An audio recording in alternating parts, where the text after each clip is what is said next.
Delaying the start of special votes. Some voting stations unable to open on time. The damage also caused by the recent floods seems to have affected the election process in some areas. More than 100,000 people are registered to cast special votes in KZN over the next 2 days. IEC officials are expected to make more than 70,000 home visits in KZN. Security personnel were amongst those who cast special votes today. There have been thousands of votes cast in that area today. And we are going to speak to our reporter Ayanda Mhlongo in a moment. KwaZulu-Natal, of course, part of its importance is because it's got the second highest number, of registered voters in the country. Well, let's go to our reporter now. Ayanda Mhlongo is there for us. Ayanda, good evening to you. What is the situation in KwaZulu-Natal? How's it been today? Yeah, very good evening to you, Stephen, and good evening to our viewers at home. Certainly a rather busy day for the IEC here in the province of KwaZulu-Natal, as we've been reporting throughout the day, starting off with a few glitches here and there in certain areas, as we've been reporting on the demonstrations that took place in a number of areas in the province this morning, as well as, of course, following the floods that were unfortunate happened here in the province of KwaZulu-Natal. There were some areas where access to certain areas was a bit of a challenge for the IEC officials. But around midday today, getting the report from the IEC that all the stations that should have been opened were opened and functioning, and that the electoral officials, as well as the party agents that were accompanying them to the home visits, that everything was on track. We've got in the 2 days over 100,000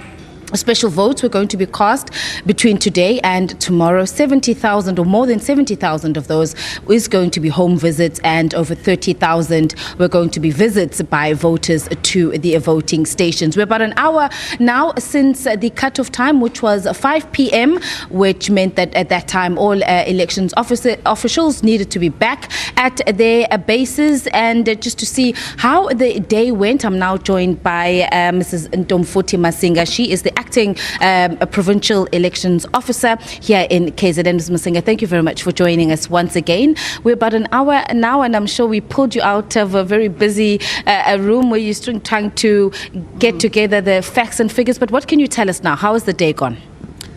All teams are now converging in voting stations. The teams that were administering voting stations in stations themselves, and those that were conducting home visits, because of distances in some of the rural areas in KZN, is taking a bit of a while for them to reach the voting stations and do the reconciliation.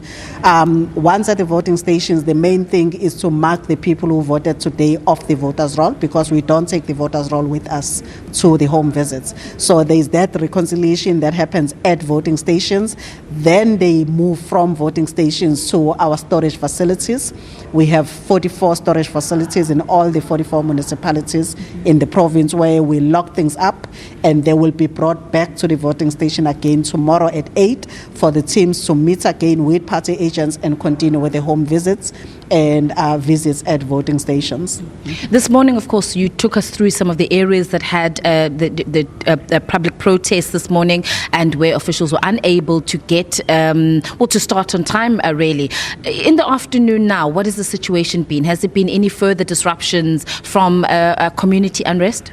Not necessarily. What has happened is that all areas that had disruptions in the morning, their status was elevated by the SAPS. It means there is increased visibility of the SAPS in those areas to make sure that there aren't any further disruptions. We do have reports that in KZN 237, which is the municipality that combined the former Loskop areas and Escorts, there were incidents of shooting this afternoon, but none of our staff were affected. There has been an ongoing protest in the municipality, and we are awaiting further reports in terms of what has transpired. But in all the other municipalities where we had problems in the morning, the report from the SAPS is that they are on site, and there hasn't been any further organizing locally, but we continue to monitor the situation until all our staff are back at their bases.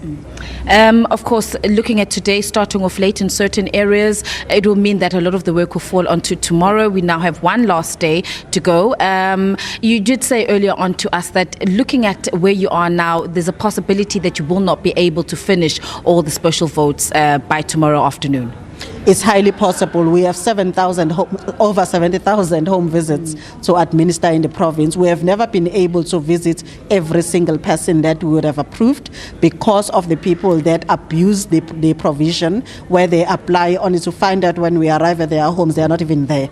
Yet political parties may have applied, because it's mainly political parties who apply on behalf of people who require this provision.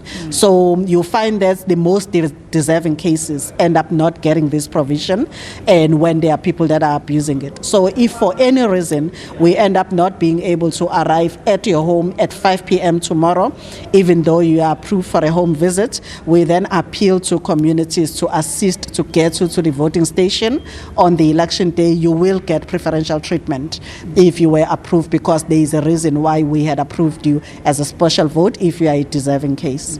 And I know that today was also to test your systems, and I'm sure the challenges in a way will help, because this has given you an opportunity to test, work with the party agents and see how the machinery is working. So a good dry run, would you say, today?